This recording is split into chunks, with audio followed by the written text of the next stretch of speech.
Hey, everybody, and welcome back to Inside the Forest. Dave Cottingham here with Casey Cooley. Hello, everybody. And Cody Geiler. Hey. Welcome to another action-packed episode. No, just when you thought. It's like, maybe that's it. No, one more. We'll do another one. Oh, yeah. Almost every time, just when right? you thought. No, there's actually a lot of stuff going on, a lot of news that we'll run through, but some big topics to talk about too. Especially one news article about. I forgot to ask you guys before we started. Did you guys see the Kevin Smith thing? Did you guys The Good Morning America? Yeah, yeah. Did you see that? Okay. Whew, man, that's a lot to talk about there. Oh, his visit? About his visit? Yeah, about the set visit. Okay. Yeah. Yeah. So we'll talk about that. We've got there's some big reveals this week. One dropped today that partially we knew about, but some of the things that came up that we didn't. But the big thing that we want to talk about later is something I don't think we've really got a chance to do. I look at Casey because we've done the show the longest, but past couple episodes, I feel like episodes as in the films, I feel like we haven't really talked about guessing the title. No? You know what I mean? Yeah. So I really want to try to do that now because people are speculating that we're literally maybe a week or two away from getting a teaser, which has to be, they have to reveal the title at some point, either right before or during the teaser. So we want to talk about possible titles this episode. So that's kind of our big thing. So obviously the big news today coming out was the announcement, the actual official announcement, right? Right. Yeah. The official announcement from Lucasfilm, the cast of The Mandalorian. Mm-hmm. Now, some we knew, some we didn't know. I'm trying to figure out which ones I didn't know. I think Pedro, Gina, and Nolte were definitely confirmed. Mm-hmm. I thought I knew Carl Weathers was on there. Did I not know Carl that? Weathers was like a Making Star Wars. It put it out like maybe a couple weeks ago. Okay. Right. Which is really cool. Okay. Well, so let's talk about him. And I'm going to butcher these names probably, but Giancarlo Esposito. Emily Swallow, Carl Weathers, Ahmed Abtani, Werner Herzog, and Nick Nolte. So, what do you know of them, and what do you think? Motley Crue. It's insane. People going actually praising this cast like big time. I mean, they're good actors, yeah. It seems like a cast full of people who just have like a lot of gravitas. Yeah. Like a lot of like gruff talking. Especially Nick Nolte. Like maybe a lot of scum and villainy in this cast. Yeah, like Giancarlo Esposito, he's in Breaking Bad. He plays the I don't know the character's name. Gus, isn't it? He plays Gus. Yeah. Gus. Yeah. Which is he's great. Yeah, he's he's amazing. really and he's good. in a lot. I mean, he's not just in Breaking Bad. He's in a lot of other stuff. But that's what it's listed that he's known for, and what I remember him from. Werner Herzog usually plays a villain, so he might. Well, we were just talking about him. I don't really remember him from much. He's mainly a director, but he's a filmmaker, right? Yeah. Yeah, he's directed one movie I would love with Christian Bale called Rescue Dawn. Him and Steve Zahn, awesome film. But he acted. Oh, he directed Rescue Dawn. Mm-hmm. Okay, well, I liked Rescue Dawn. Yes. The most recent thing I could think of him being in, he was the villain in the first Jack Reacher movie with Tom Cruise. Oh, he was the never saw it. villain in that. I only saw the first one. I haven't seen the second one, but the villain in that, he's been in like a villain in some weird comedy a few years ago, but usually it's a bad guy. Mm-hmm. Okay. I feel like this is going to be a lot of like German, so levels of bad guys. Yeah. Like you've got like a bad guy, Yeah. and then like a bad guy who's a little bit nicer than the other bad guys. I mean, I could see, Werner Herzog being the main bad guy because he's just got that great accent and he can just play it so well. Nick Nolte I can see as being a gray area because he's been the bad guy, but he's also just been the, like you said, like the gruff kind of hero in a sense. I don't know, like I think of Warrior, like his role in Warrior. Oh, yeah. And Golly. recently, just how he's kind of last 5 years, 10 years, he's made kind of like almost a comeback in his career in so many ways. But I could see him being like the bartender at the cantina that they go to. Well, but yeah. talking about gravelly voice. Oh, Well, we mentioned, I think we mentioned it last week. We mentioned that Nolte, I thought maybe he would be the kind of the Obi-Wan of this. yeah. Guy, I think the Like wise man, the mentor. Yeah, mentor. That would be cool. The guy that trained this guy maybe or something like that. It was, that's It's kind of what he did in the movie Warrior. Yeah. Right. That's the last movie I watched that had him in it. I'm trying to think of what he's been in since. But I don't know. I think it has been some smaller films. But, yeah. yeah. But Emily Swallow, she's credited for Supernatural. You would know that. She was a villain in Supernatural. She played God's sister. She's God's pretty sister. cool. Yeah, she was good. Just kind of like it was a serious role. It wasn't too villainous, but I can see her. She definitely has a persona where she can play that femme fatale or kind of a villainous role. But I don't know, that's the thing. Like all these characters, like you said, seem like they're villains, but I like to hope some are heroes. Like Gina Carano could be. She looks like she could be a Mandalorian. Yeah, like to be honest, like what is she like? Like honestly, the live action version of Bo-Katan. Bo-Katan, you know? yeah, like totally. she could definitely be that role, or Gina Carano, either one of them. Because it does make sense that most of these characters could stem from being Mandalorians as well. Yeah. If the show takes place a lot of Mandalore, which I don't think it does. It doesn't yet. Yeah, I mean, so I think far. eventually we'll get there. Yeah. Did you guys see the set photos recently? from The Mandalorian? So I don't know. This is kind of spoilery. I don't know if we should mention it, but it might say where some of the stuff takes place. I've only seen the marketplace type of stuff. Okay. That's like That's all I've seen. Because there were. This is small spoilers, so I'm just going to go and say. Yeah. There's photos of Jawas. Okay. In that marketplace area, yeah. like kind of like blurry photos, so it's like kind of hard to see. But I mean, So people are speculating Tatooine. I think I did hear I would about think Tatooine being Jawas a could speculation. be anywhere else. could be, but yeah. probably They can Tatooine. travel probably. Can they fly? I don't know. I don't know, do they? No. I'm trying to think back to that Blue Milk book. The from a certain point of view. yeah. There's a Jawa story in there. Yeah, there It's is a Jawa pretty story. interesting. But I don't know much about them. Yeah, I mean, they're intelligent, obviously. So I'm sure they can fly. But it's a good question. Have we seen Jawas anywhere but Tatooine? I don't know. I want to say yes, but probably not. Yeah, I'm surprised we didn't see him on Jakku anywhere. There might have been. It might I don't have know. been, yeah, who knows? I didn't notice it. Of course, if you don't know who Carl Weathers is, You need to go You watch just- Predator. Yeah, not just Rocky. Predator. It's funny. I saw a tweet that said something like Apollo Creed's in Star Wars. Yeah, Yeah. it's gonna be. Yeah, it is Paul Creed. It's Apollo Creed. Yeah, he's just in it. I think everybody It's his called him role. Apollo Creed for a long time, not Carl Weathers. The Omid Abtani, I think I was trying to look him up. he looks familiar. I'm trying to place him and what he was in. He was in the Hunger Games film series. He was a Mockingjay. Was he one of the? Part Two. I think he's one of the leads in American Gods. Is what it says there. He was. Yep, Like that's the, right. like the main guy, I believe. Yep. His main credit was American Gods. Yeah. Yeah. So then of good. course Nolte and Gina Carano. So, I mean, of course that's not going to be the only cast. I mean, there's speculation that possibly Bryce Dallas Howard might have a small bit, even though she's directing. How do you say his name?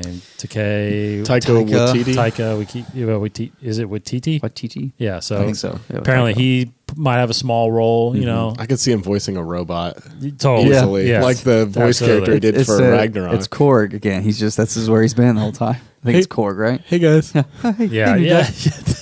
That's right. Yeah. Not just city circle. It's a freaky circle. So I don't know. Does this heighten your excitement already? Excited for, or I mean, is it? oh definitely. I mean, Yeah. like guys like Nick Nolte that we kind of already were rumored or confirmed, and then the guy who plays Gus from Breaking Bad, just seeing like Carl Weathers getting confirmed, Yeah, like that's all cool. those guys. It seems like it could be a really interesting cast. That I mean, I wouldn't have like put that together if I thought up like a dream cast, but I No, feel right. like it is sort of that characters that usually play some of those gruff type of characters that you would associate with like a Mandalorian show that's like a gunslinger type thing. So I'm excited. Very excited. Yeah, I just keep thinking, like, ever since the Disney buyout, just the amount of new, fresh, but very well-known faces that have been coming into the Star Wars world has been incredible. Like, Forrest Whitaker to kind of start off there, huge name. I never thought he would be in a Star Wars. You never would associate him with like being in a Star Wars film, but now it's synonymous. Like, he's a part of it. So I love bringing on these new, fresh faces. Some well-known, some not so much. And Nick Nolte, I just can't get over Nick Nolte, honestly. Like, I think that's incredible. And I'm so excited to see who he plays and what he does. No, I agree. I think I don't know much about. I've only seen Pedro in Game of Thrones. Mm-hmm. I haven't actually. There might have been one other thing. He was in Narcos, but I've never seen Narcos. Yeah. I've only seen it in one thing, the Kingsman sequel. Yeah, see, I haven't seen that. So that's a comedy. It's an action comedy, so not quite the gruff thing that he probably would have played like in Narcos or Game of Thrones. So, dude, he's amazing in Game of Thrones. like he's a scene stealer because he's not a main character. I mean, he becomes part of the main cast in the season that he's like. They have an arc for him that's like about his because he's not in it that much. He's not. No, but he's in great. Like a couple episodes of a season. But I mean, he steals every single scene. He's in a new film. I just saw the trailer for. It's a Netflix original. Can't think of Triple 30 or something. It's got a crazy cast. Oh, actually. Triple Frontier? Triple Frontier. Yeah. Several Star Wars actors, or at least two, I guess I can think of. It has Oscar Isaac, it has Ben Affleck, Pedro's in it, Charlie Hunnam is in it from Sons of Anarchy, Garrett Hedlund's in it from Tron and some other films. Looks really cool. So now we're going to probably start seeing a lot more, obviously, that he's getting more and more recognized, but I definitely need to brush up on my experiences to figure out what to expect from Mandalorian. I mean, I feel like he was a huge get for this show because he is kind of that on the TV level. Like he is a star. You know, he brings a lot to a character in a role. Yeah, no, that's one thing people hopefully can agree on so far is that the casting and everything Disney's done so far has been phenomenal. Yes, agreed. And hopefully, these. It makes you wonder a little bit how much of these characters or these specific actors are going to be repeated like the next season, and or if it's one of the things where it's like a wanderer and you have a whole nother kind of cast, that's like, are there going to be 2 seasons? I don't know. I think so. I would assume. I think, although we haven't heard this touted as season 1. Technically, we haven't. I guess I don't know, but I guess I don't know. Maybe it's one story. I don't know.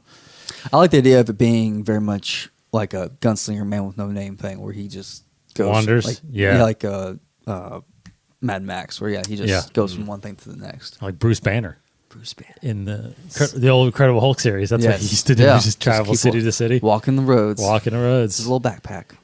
So anyway, Mandalorian hitting and part of the article was officially because I know we've heard it, but we haven't heard people really talking about it. But Disney Plus is where it's landing, and it's landing late fall of 2019. So it's coming out sooner than Episode 9. It is. That's so true. It is. I think at least I think so. Yeah, no, it would be. Yeah. I never thought about that. It will. Wow.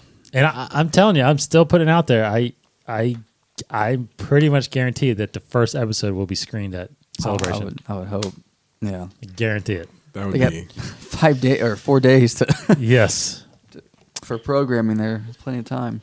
Okay, so the next article that came out I wanted to talk about is this Kevin Smith clip. Now, I had you saw the clip, you said, right? Mm-hmm. Now, I didn't actually watch the clip. I read his Twitter or his Instagram, one of the two, that he kind of laid it all out. Oh, no, I'm sorry. I listened to it on his podcast. Oh, okay. It's called Fat Man Beyond now. It's not. He changed it from. It's not Fat Man on Batman. It's not Fat Man. He is funny because he says Batman themed. Batman Beyond. It is, but it's not. He's like, I don't want to say Batman anymore, just in case DC ever comes to me and says you can't use that. So he's like, because he's working on Supergirl and stuff. Yeah, so I'm going to change it to Fatman and actually Fatman Beyond was a fan suggestion, so he took it. It's clever. It is. So him and Mark Bernard do the show still. But anyway, on one of the episodes, he talked about being on set, and he talked about and the big thing. That he mentioned, now I want to get this right, and you saw it, he was this unbelievable performance by a certain actor. He said it was a career best performance. Yes, that's right. That's by an actor that I think he I'm paraphrasing, but I think he said that he's seen them in Star Wars before, so obviously not a new actor. I mean, that's just. I would love to just hear what who you guys think it could be, because I think that's. I've thought about it. And like you said, because I agree, because it could be someone from 7 or 8. So it could be John Boyega, it could be Adam Driver. I have to assume it's not a young person, only because that quote wouldn't stand up if, let's say, Adam Driver. I mean, he could win a best supporting role he's in Black Klansman this year. You know, like I got to assume it might not be a guy like him, but who knows? I could be wrong. I'm leaning towards. I can't decide between. I think it's Mark Hamill or Adam Driver. Mm-hmm. Yeah. It could be the same scene. Yeah. Could be, yeah. Like they're in, but one of them I think is who he's talking about. That seems like the two most obvious choices, I would think. Although I've read several things where some rumors is that Mark Hamill doesn't have a huge role. Yes. Other that he does. You know, he talking about how he's not even allowed to keep the script kind of thing, where it's just such a big role where for safety reasons, but Mark Hamill would make the most sense to me. It would. Like if I were to pick one, I would say Mark Hamill. But and obviously someone like him who has worked with him before. Yeah. Mm-hmm. You know, he's Cockknocker. Yeah. Jay and Silent Bob Strike Back. Someone that has worked with him, knows him really well. You would see that. You know, you would see that expressed by Kevin because he has such admiration and for him that. That was my first thought, but then I thought, I feel like Adam Driver is going to be just a huge part of this movie. Mm-hmm. It could be a current career best. I may be reading into it too much because I just assume Mark Hamill as well. Yeah, because the way he said it too, it sounded like a long career. Yeah, and this might be his last performance as Luke. That's right. It would be a great way to cap a career. Did he phrase a career best in Star Wars? Just a career best he performance. said career best performance by somebody you've seen before in these movies. Okay. I think he said that exactly in these movies. Anthony Daniels. I don't know. It could be. You got to assume it's not though. I know. Yeah. Why would he talk about Anthony Daniels? And you just don't have much of, you know, it's early, but you don't have a huge career out of Daisy Ridley yet. You don't have a huge career out of John Boyega yet, you know? So it's like, it's got to be someone. I mean, some people thought it was maybe Billy D. Williams. Yeah. Could be Billy D. You know? Could be. I don't think he's necessarily worked with Billy D, has he? I don't think he has. It'd be hard to beat his Colt 45. Yeah, I was thinking that too. That's his best. Yeah. Can he really beat episode 6? Because that was pretty good. But, you know, no. Yeah. It's good. But what could he actually do you know what I mean? Like, I think you're right on, though, that it's either Adam Driver or Mark Hamill. Yeah. Because and I'm leaning towards Mark Hamill big time. But, but that's great. To be able to be in his shoes and be on the set, though. Like, honestly, out of all, like, I love Kevin Smith. I've followed him ever since Clerks. But if I were to sit there and say, if I saw a headline like, you know, director invited to the set, I would never guess Kevin Smith. Right. Well, he went to the 7 set. 7. I think he must have a relationship with JJ or some kind of friendship. Oh, no, he does have a good... yeah. Oh, man. Another story. Oh, gosh. I got to remember. Hopefully I remember this. I don't know if you heard this. It was the greatest thing. God, I hope I get this right. In that same podcast... Oh, no, it wasn't the same podcast. He did a big the whole podcast he dedicated to Stan Lee, you know, after he passed, because he was really close to Stan Lee. And to the point where I didn't know, and no one probably knows this unless you listen to the show, and I'm going to try to say it without actually crying, because this is actually pretty sad. But him and Stan were really, really close.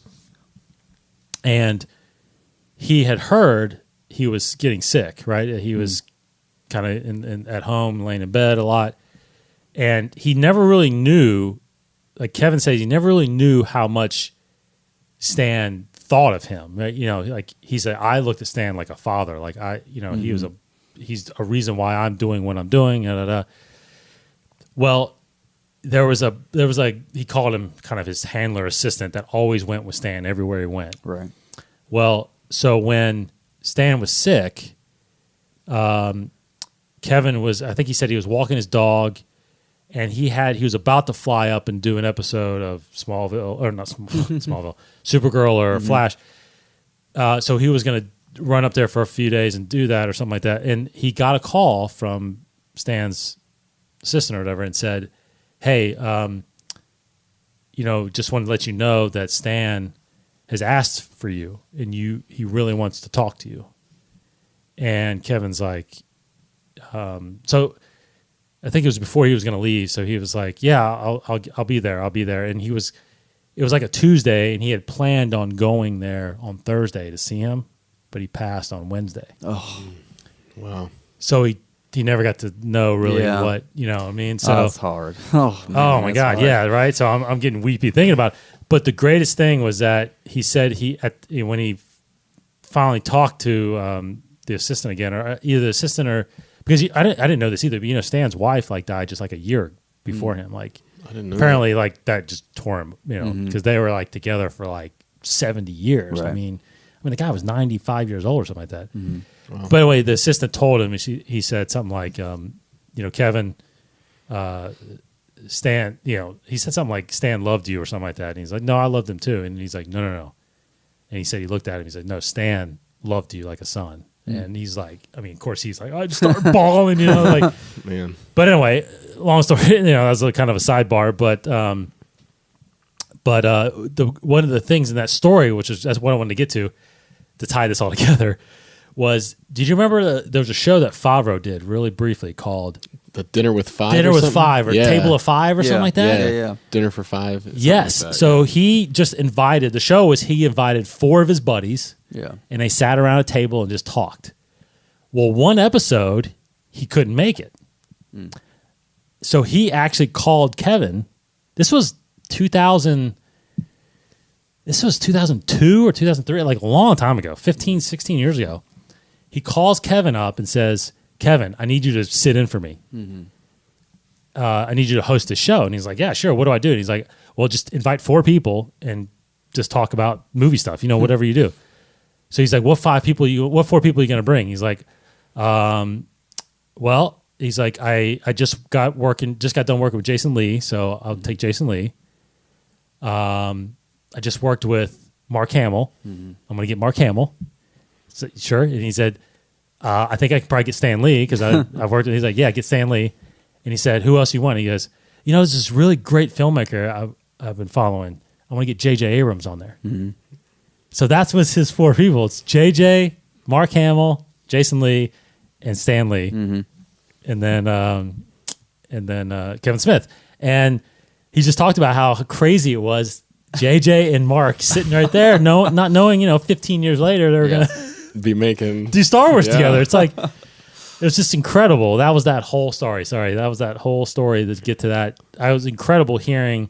And they were talking about the love of Star Wars. Luke, Mark was talking about the character of Luke a lot, and where he loved, to see him go. I mean, it's crazy. I want to go back and watch that episode. I never went back and saw it yet. I saw that recently, because after Force Awakens came out, they brought that episode back up. I don't remember. I forgot JJ was on it, though. But, Mark Hamill talks about how he actually was, if they ever did another Star Wars, like he talked with George Lucas. That's right. He had thought that Luke would be a bad guy, basically. Yeah. I remember which it now. led to a lot of speculation for Last Jedi. But well, that's what happened in the kind of the Dark Force, right? Or what was Dark it called? Empire? Dark Empire series, yeah, comic series. He kind of turned bad because he had to, in a sense, to save everybody. But I just thought that was. I mean, God, looking back on that stuff, it's like crazy how that stuff happens, So anyway, okay, moving on. Really short little things here. Big announcement in the book world real fast. I don't know if you saw the third book. This kind of came out of nowhere. The third Thrawn book coming from Timothy Zahn called Thrawn Treason, hitting the shelves summer of 2019. Excited? Yeah, I know. I don't think you've even got. I've read both books. I haven't done the second one yet. You haven't done the second one. I haven't read. I haven't read the Thrawn books. No. So Casey, I've heard what I've read is I've read people's reactions to this, and I'm actually I don't know. I'm on the fence of this. But what I've read is that some people haven't actually been that impressed with this version of Thrawn. Oh, it's different. It definitely feels... Than obviously the EU version. Yeah, it feels different. It doesn't feel as dangerous as the old Thrawn did. And that's, man, it's hard to tell. That's why I think now with the new canon, it's just the books and the on-screen stuff greatly differs. Like, where you can't have these major characters that we see on screen do anything too crazy, canon shattering in the books. So like Thrawn can't really. Yeah, he's been put up with Vader in this third book. He's going to be put up with the Emperor a little bit, but nothing really can happen because you are putting him still within that time frame of the Rebel seasons. So can't do too much. Right, that's too earth shattering or galaxy shattering. But I still am very much invested and enthralled by him. I think what's been definitely improved in a way with Thrawn in this new iteration is that getting inside of his mind has been quite different experience. I feel like a really much more rich experience this time around. Yeah, I agree. Definitely more like a Sherlock type of character than the previous iterations. But I was excited when I heard the announcement because I just even thought of like, oh great, it's his new Thrawn trilogy, which is exciting to think about. Read through the plot line a little bit, kind of not disappointed in what it's about because I think we were waiting for this. It's Eli Vento's coming back, and it's about the Chiss again. So I'm excited that they're tying that up. Yes, but I was hoping that they actually were going to tie that up kind of in where Thrawn is now, post Rebels. Yes, agreed. Because, with Ezra? Yeah, because we don't know where they went. We all assume that they're off in the unknown regions of space right now, where the Chiss is. Right. So I kind of thought, oh, they're kind of lining everything all together to, Eli is with the Chiss supposedly, and something's happening. So that's where Thrawn ends up, being stranded through that crazy hyperspace whales. But no, so they're going to tie it up now. And doesn't seem as epic as I was kind of hoping it was going to be. At least that's just from the synopsis. Yeah, but it could still be very good, I'm sure. And that was actually my feeling for the second book. Like when I first heard about the second book and how they were going to go back to the Clone Wars and they were going to see like they revealed at San Diego Comic-Con that cover of Anakin, right? And I was like, wow. And there's a lot of Padme in that, which is really good. The premise of it was very interesting, but the main plot of it really didn't really do it for me, So I still lean more towards the first book being my favorite because I really liked. I felt like you got more into his mind in that book, and there were a lot of narrations that he was trying to anticipate. His observations, crazy cool. And I think his interaction with Eli was really good. Yeah. So I was sad to see him go and not be in the second book, but I'm glad he's coming back. So. Yeah, the fact that this takes place still before season 4 of Rebels, you're right. There's nothing that can really change, right? You can just have this side story. So I thought about it and I was thinking, I kind of agree with everybody that I'm reading that Thrawn has not become this major favorite character of fans anymore. This version, anyway. Right. Right. And to me, I think the only way you can actually break out of that now is you have to put him in live action. Like you have to introduce a live action Thrawn somewhere in order to really capture people to be like, wow, that's Thrawn. Then I need to go back in because there's probably a lot that'll see that and be like, have not read the books, and go like, who is this guy? Who is this guy? Let me follow up and read these books now, and then maybe they'll get into it but you can't do it around Rebels. I think it has to be a completely thing, and maybe there is something down the road where he comes back. And I don't know. Now they have to do that now, though. Yes, at some point. That open. Just again, like crazy fan wish list is like the Mandalorian has such a great opportunity to bring that in. Like what? Totally. What if you have Ahsoka, Sabine, Ezra, Thrawn? They tie that. If Dave Filoni's involved, why? The right timeline. This is his third. It's not his show. This is more so Favreau's show, I think. He's executive producer. That's right. He's like, so there you go. He's executive producer. He's doodling and all that kind of stuff, all these Mandalorian drawings. So he's heavily involved, and that's his bread and butter, Mandalorian. So why not? I totally agree with you. Yeah. If he's not doing a third, I mean, he's coming back with the Clone Wars, but if this is his third series, I think there's no way you can keep out. I mean, it's just like. The Mandalorian could find Thrawn. Maybe Thrawn made his way back into the known regions and just kind of he's on the outskirts somewhere. Yeah, Thrawn's just like a washed up version of himself, and then he becomes who he once was again by being brought back into the fold through the Mandalorian. I don't know, and Ezra's involved somehow, but No. The only problem there is that it takes place before the sequel trilogy. It does. Like I still would love any kind of like interaction with Filoni's characters in The Mandalorian, but I feel like you're still like in that same way you were talking about. They're boxed in with the canon and the creative because 7, 8, 9, there's no Thrawn unless Thrawn pops up at 9, which is unlikely. But it's like you're still boxed in, so it's like maybe Filoni will do that third animated series that will finish the Sabine, Ahsoka. Really, the Ahsoka. It's become in a way the Ahsoka trilogy. It has in a way. So he needs to finish that off. Yeah. But what's so good what Filoni has established is that it's because we don't see these characters in the future films doesn't mean that they have to die or whatever. Right. So, he just totally bypassed all of that with sending Ezra and everybody to the unknown regions there. But yeah, he basically skips. Yeah. He gets him out of the trilogy, the original trilogy timeline. Yeah. So if even if it's not Mandalorian, any show, if the third show, whatever that may be, if we see Ezra and Thrawn again or Sabine and Ahsoka, I will not have any kind of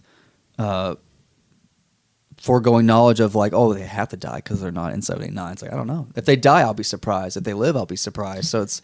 And you got to think this is still 20... This will be still 20 plus years before Episode 7? Before, Force Awakens. Or Force Awakens, Episode 7.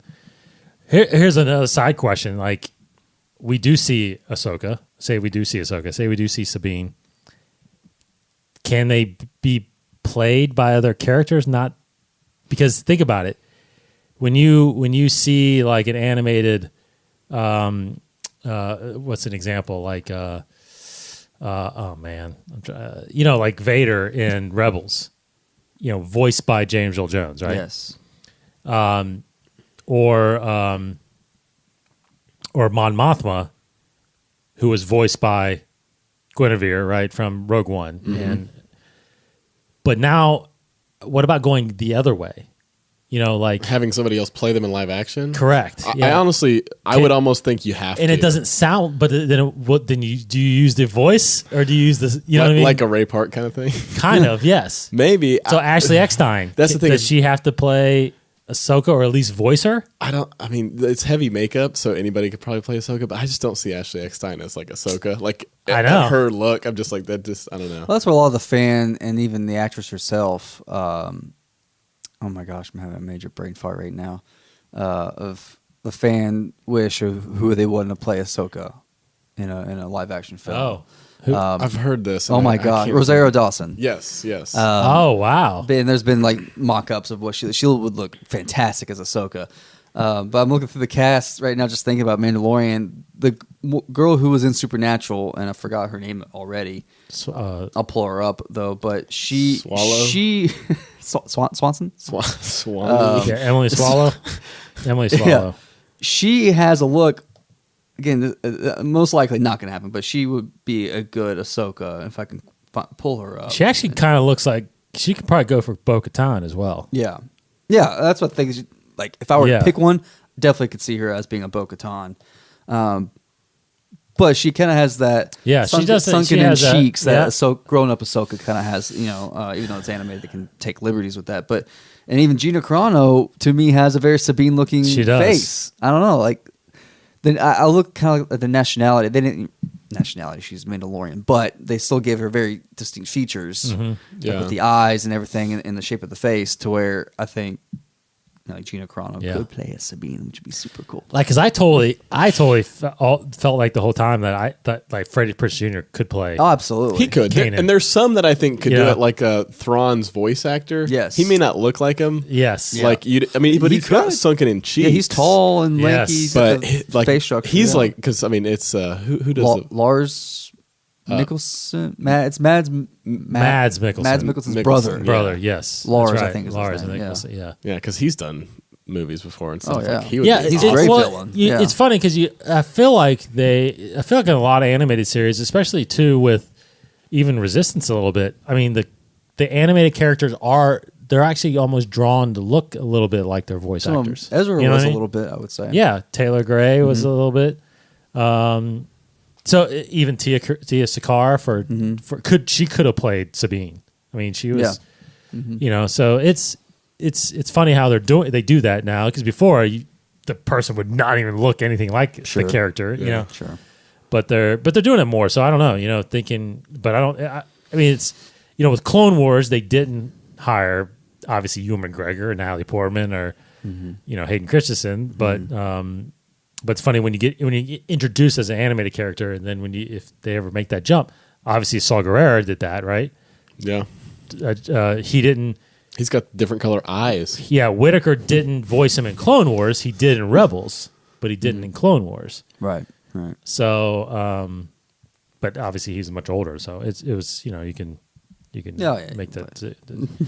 No, I never would have considered it be a big deal if you have different voices for TV shows and movies. But since Sam Witwer did it for Solo, I know it's like, then it's getting there. It's getting because you get familiar with it. I mean, absolutely. You do. You get, especially that's how I recognized it. especially to me, especially Ahsoka. I think that is a distinct voice, because honestly, what made that book that came out, Ahsoka, by E.K. Johnston, Ashley Eckstein voiced that book, did the audiobook. So when she's talking, I mean, it's Ahsoka. Yeah. It's Ahsoka talking. So it'd be strange to see Ahsoka and not hear that voice, so I wouldn't be surprised if they actually dubbed all her voice. That'd be cool. I mean, I don't know, I mean, yeah, it'd be possible. I think they could do it. Yeah. It can happen. They're not going to do any of this. No. Yeah.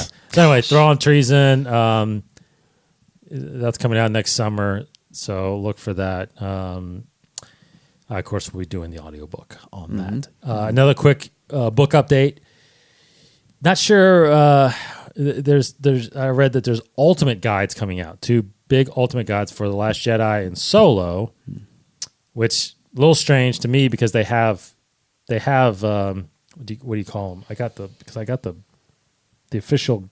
I got the official guide to Solo right there. So I don't know if it's like an updated version of that. I don't know. It's because each movie has the ultimate version. I guess it's the ultimate version. I don't 10 know. more pages. Say it. Yeah, 5 facts. So a lot more stuff coming from that, I guess.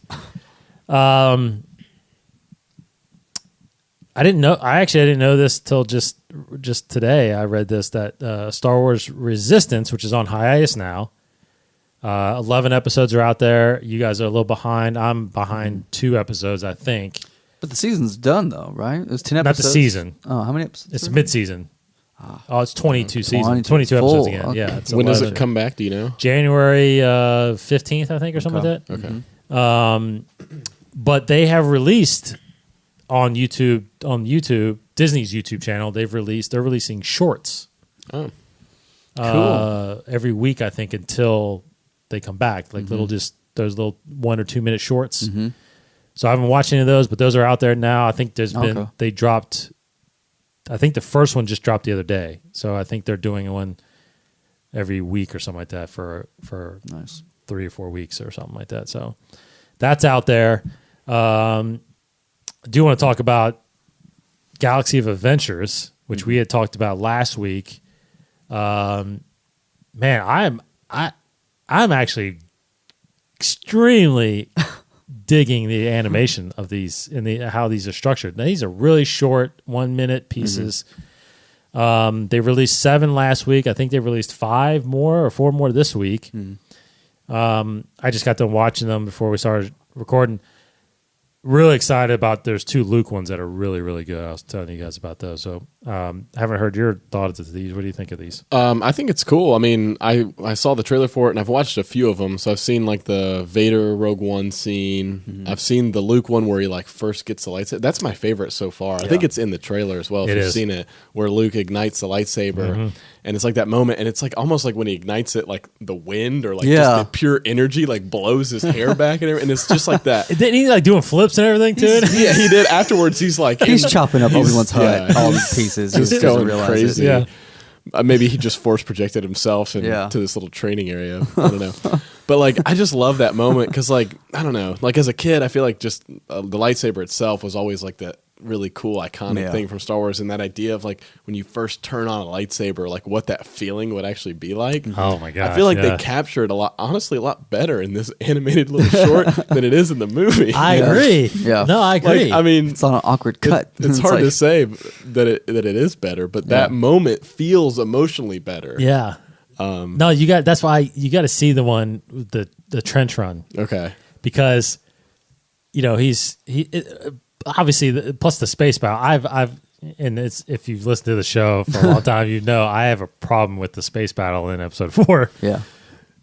Even the special edition that didn't really do it justice either, but because there's a lot more action going on, and you can see a ton more action, just like things blowing up. He's flying around even before he gets to the trench, because in the movie it's like he's just kind of floating around, just shooting here and there. I mean, there's guns and blasts going on. So once he finally gets in the trench, though, I mean, when the computer goes out, when Vader, basically hits R2, and he's like, I'm almost there, and then he's like, my computer's out.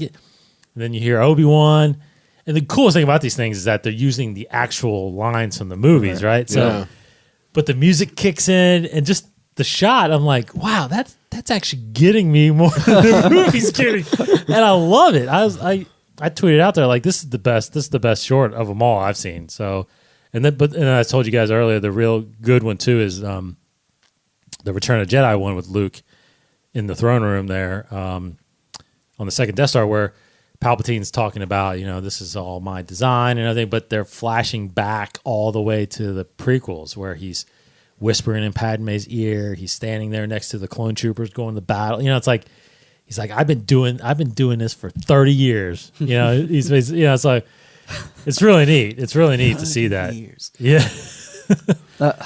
Do you think that they would ever like do the prequels long form, like redo the prequels essentially in this style? Because they're obviously taking a lot of creative license with what happened in the films.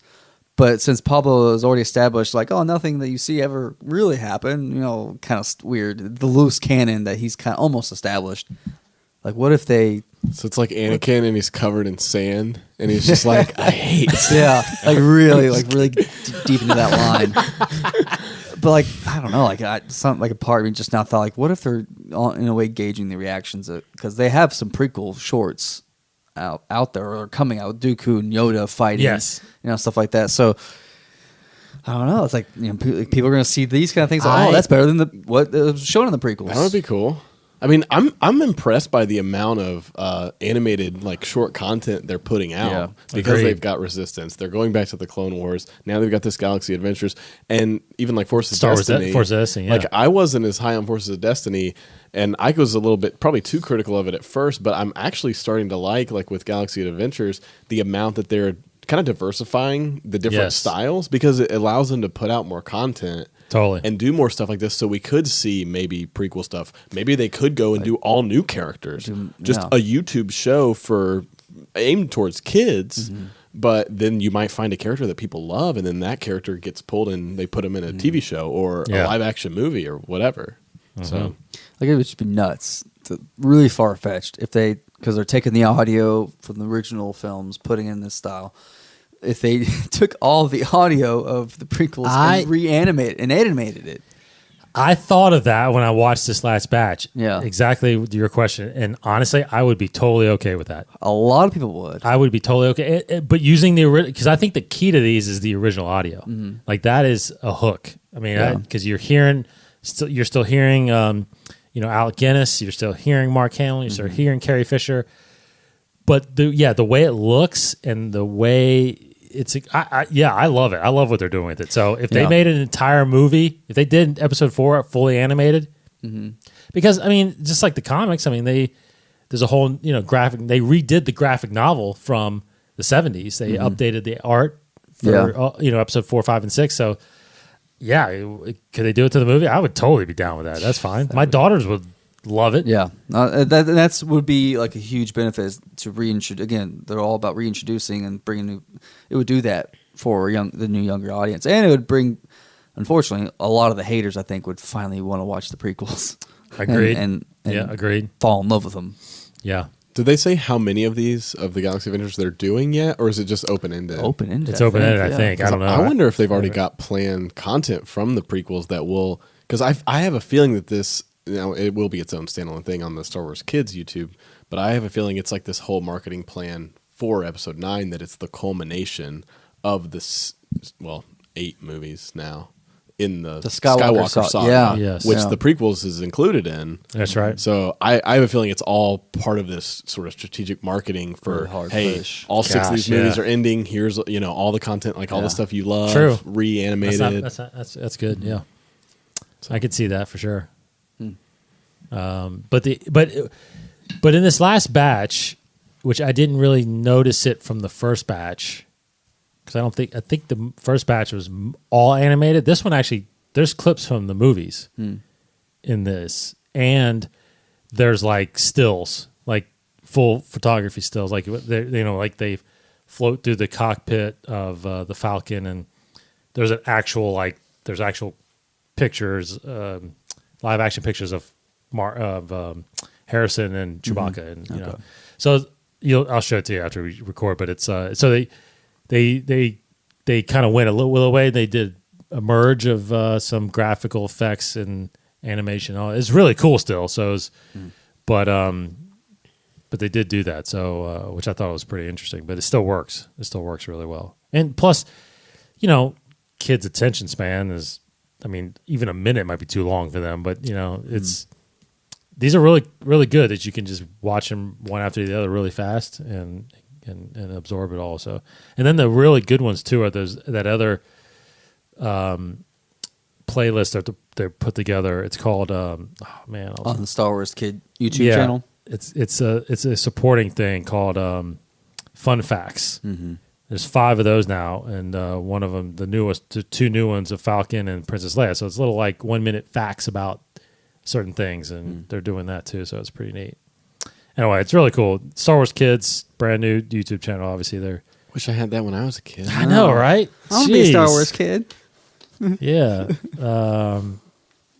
Okay, so let's move on to our main thing we're going to talk about here for a few minutes. So I put a Twitter poll out there, which is still going on, regarding these titles. Now, I did I put a poll out over the weekend, and it's the question was, how will the title be revealed? And I had 3 options: in official news, like in an article, the first teaser, or will it be leaked online? 23% said leaked online, 28% said official news, and then 49% said in the first teaser. I'm in the first teaser camp. Yeah, I think that's usually how it's been, right? No, it's always been before the title first. Title first, you mean? Like they released The Force Awakens before the actual teaser came out. Like in a StarWars.com update. Yeah, when we saw the trailer on Thanksgiving, it was already called The Force Awakens. Like you knew it was The Force Awakens already. Gotcha. And then The Last Jedi, I think, was the same way. The title came out first. Mm-hmm. And then because we didn't get a teaser for that until Celebration, right? Yeah. But we knew it was The Last Jedi. But the title was out before. The title was already out. Yeah. So people are pretty heavy that the first teaser, because everybody's speculating, of course. So the next question was, Actually, no. Actually, I'll say that. Take that back. The question before that was, will we get it in 2018? 55% said no. Wow. I think we will. Yeah, I do too. Just the title or the teaser? The teaser. I think we'll I said will the teaser? both. Will we get a teaser in 2018? I think we'll get a teaser and the title in 2018. I really want to. I'm like, I don't know. I feel like I changed like daily on this. It's a year out. Come on. Last week, I felt like I was very much in the camp of like, yeah, it's going to happen. I mean, there's rumors online about it, but like as we get closer, this Avengers stuff just came out. They're still waiting on like a Spider-Man trailer to come out. There's all these other Disney things that are happening. I guess Spider-Man's kind of Sony, but and I don't know. It would have to probably come out like next week for the like Mary Poppins, That's Aquaman, the speculation. All the big movies are happening. They're premiering next week. That's the speculation. And I don't know. Well, they got Avengers out of the way. Yeah. So now it's now Star Wars. One year Spider-Man: Far From Home is still lingering too. That people say that that's coming. And the which good I think news that's is coming actually tomorrow or Friday. So see, Avengers was last week. Spider-Man possibly this week, and then Mary Poppins is next weekend. I mean, it's a perfect opportunity. You're almost exactly a year out. So yes, I mean it's good marketing. My opinion. So let's talk about this poll and then our thoughts. I put out there, here's possible titles that people have speculated on the internet so far, and I put 4 of them on there, and people voted on them. A New Order, The Legend of Skywalker, A Spark of Hope, and Balance of the Force. So right now, currently in the lead at 38% is A New Order. At 33%, Balance of the Force. At 19%, Spark of Hope. And 10% have said The Legend of Skywalker. So, Case, any thoughts on what you think the title is, or do you think it's any one of these? If I had to pick one of those, I would say Spark of Hope, possibly. There's so much weight to that with the Carrie Fisher context and just how The Last Jedi ended.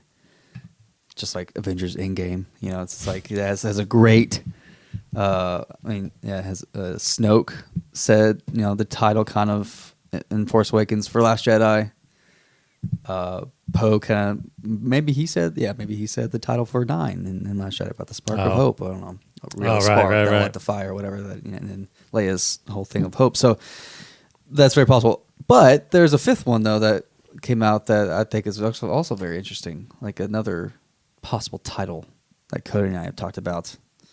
I guess Reddit. It came out on Reddit. I don't know who originally. This one speculated. This one was like a Reddit person said that like they know somebody, like a source or a friend. So Trust me, heavy grain of salt for this, but like they said, they know somebody who heard the title or whatever. I don't know, probably bogus, but I think it's actually interesting and kind of sparks an interesting like conversation on where the title could be headed. So theirs was Son of Darkness. So episode 9, Son of Darkness. Now I don't think that Disney will go that like dark with it. Right. Yeah. But I actually really like that the title is focused on Kylo because I think the culmination of the Skywalker saga is honestly this is going to be more Kylo's movie than it is Rey's. Rey still be the protagonist of it all, but the whole point of the movie is they need to get Kylo back. Like the whole point of Return of the Jedi was Luke needed to get Anakin back. So I kind of like that route. Of Son of Darkness, but it's a scary title. I thought that is so, like a title like that would feel so much. It was so much heavier, but it is very literally quite dark of a title. So yeah, they probably couldn't do that. But when you list off those 4 titles, kept thinking like a New Order sounds good because that explains what the First Order is trying to do, and then. The New Republic after that would probably try to create or New Jedi Order. Yeah. So I love that idea, but then just thinking of how Last Jedi ended, Spark of Hope out of that makes the most sense to me. But I love Son of Darkness sounds pretty cool. That's my opinion. What you got?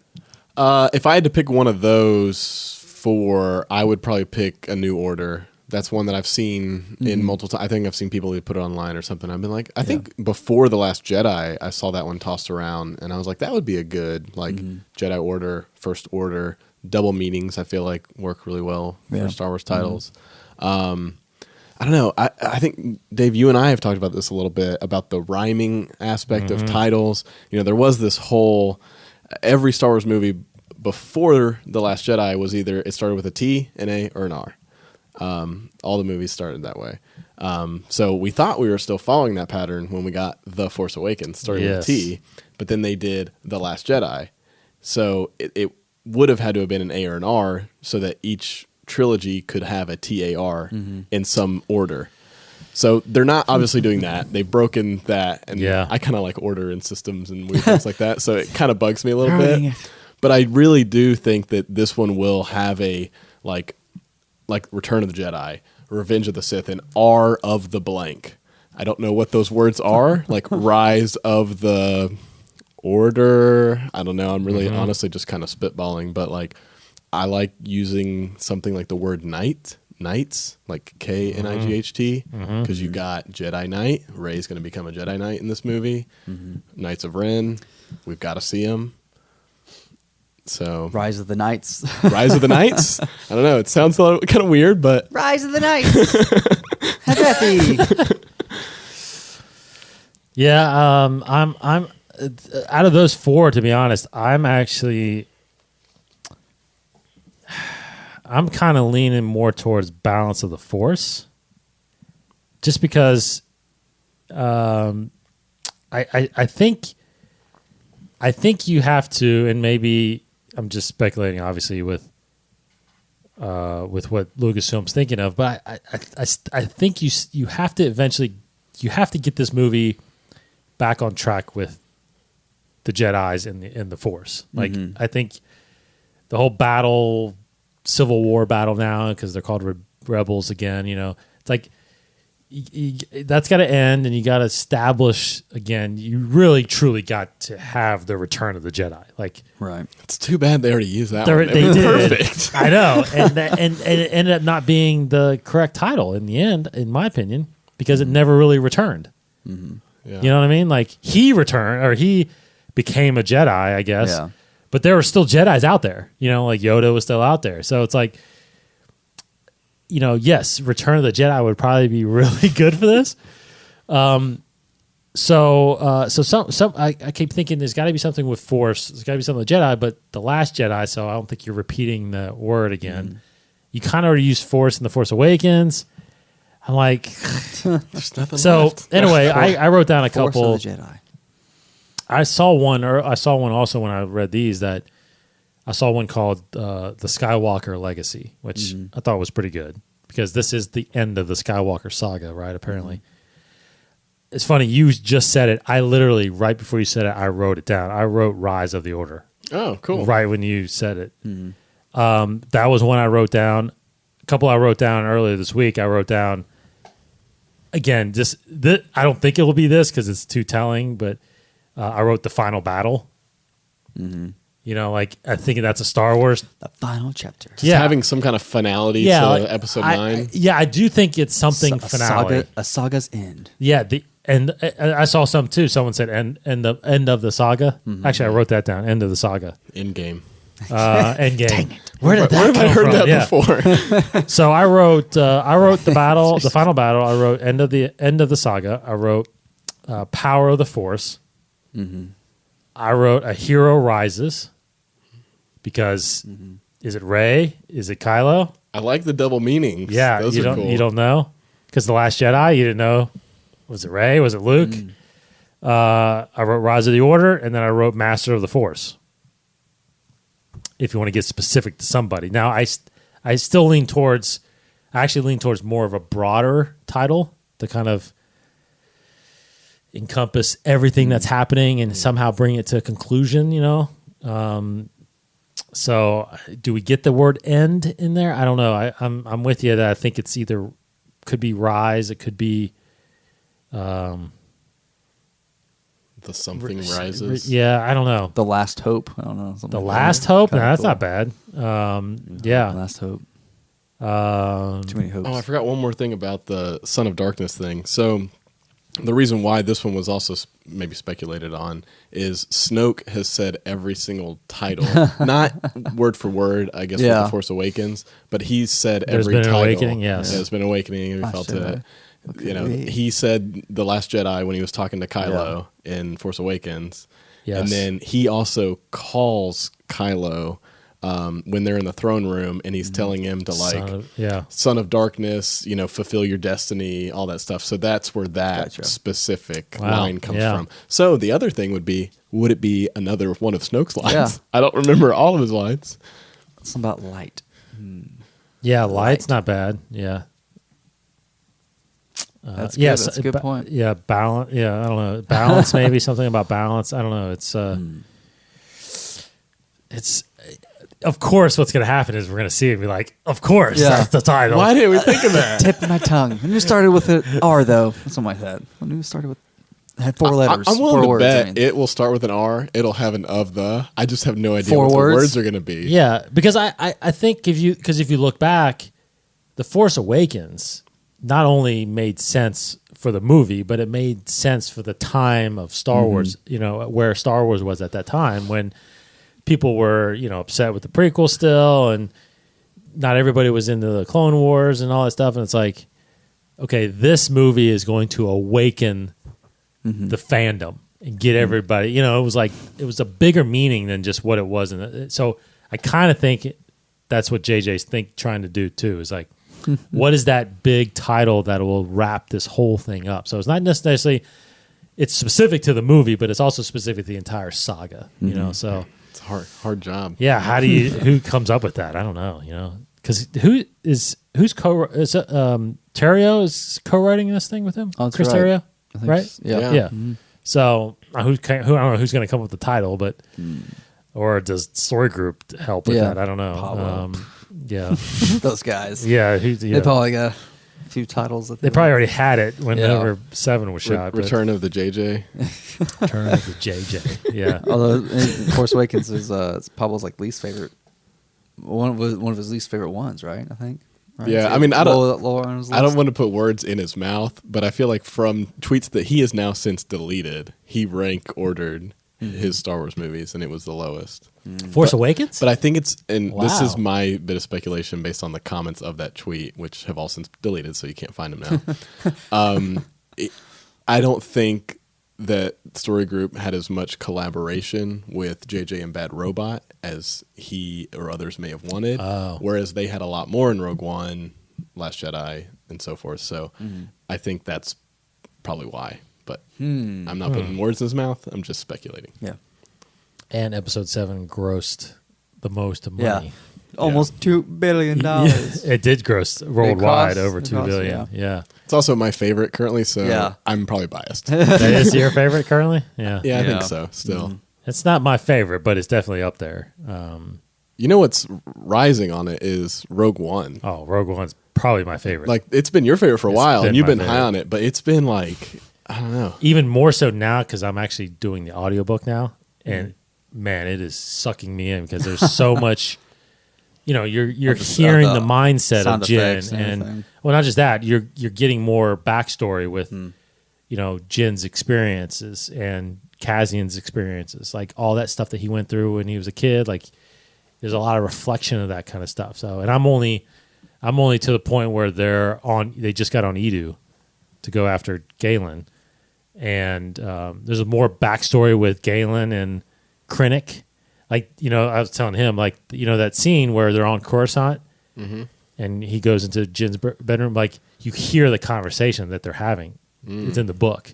And they're talking about how Krennic's talking about how, we're about to crush this rebellion, or not the rebellion, but it's the Clone Wars. That happened in the middle of the Clone Wars. So he's like, we're going to crush the Separatists. We're going to establish an order. And Galen's like, why? Why do we have to?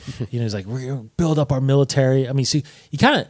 It's funny how Krennic already kind of knew what was happening in that sense, and then his conversations with Tarkin. I mean, there's so much. Tarkin just hates that guy. I mean, hates him. It's so funny. It's so good. It's so good. Like, and it's really made me every time I listen to it to and from work, I'm like, man, I'm going home and watching this movie. It's so good. So it's really become my favorite movie. It's become my favorite Star Wars movie. I still really love Solo too. Just for pure adventure purposes, you know. But overall film, it's like Rogue One's strong. So, all right, so that's our title predictions. Do you want to predict one at all? Do you want to say you think it's going to be this? I can't think of. I can't just pull one out. The Spark of Hope, like the theme of that makes the most sense, but I don't think necessarily might be Spark of Hope because they've used hope in a previous title. But that would make sense because that was the first movie. Yeah, and there's a lot of weight to it. Sense, I think it makes so much sense. But maybe Spark somehow. Maybe Spark would be involved. Spark of the Rebels. I don't know. Spark of the Rebellion. Yeah, something like that. You got one you want to stick with? I'm just you're saying titles and it's like spark. It's sparking things. Sparky. No. Sparking things, yeah. I mean, if I had to pick one, I'd probably do like a Rise of the, I don't know. Maybe Rise of the Order or Rise of the Rebels. Rise of the Knights. Rise of the Rebels. Yep. Rise of the Knights. Rise of the Knights. I love that. Yeah. Dang, I don't know. I'm gonna probably be. No, it's not gonna be that. I was gonna say it's too obvious. I was gonna say End of the Saga, but that's not a title, really. It's just a statement. That's a statement. That's what it is. It's a synopsis. The end of the saga. Rise of the Order. Rise of the Order looks good. Skywalker, incorporating the Skywalker. Yes. Name could be kind of cool. Yes. The Last Skywalker. Skywalker's End or something like that. No, but they've already used Last Jedi. See, all those like the last something would be great for this, but they've used it. The last one, but not really. The last one. Like the Last Hope would be awesome. The Last Hope. Oh wow! Because it's like the Last Hope. Rey's the Last Hope. Maybe Ben's the Last Hope. Old Hope, well, oh man, they won't do it because they've already done Last Jedi. Yeah.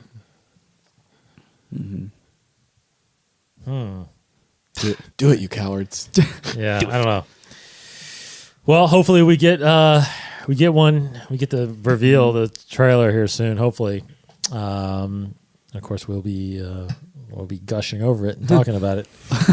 Because the question is how much will we actually get? Because JJ is very, very secretive. You know, just a couple. I think it's going to be just like the teaser of like Force Awakens. 6-7 shots, couple shots here and there.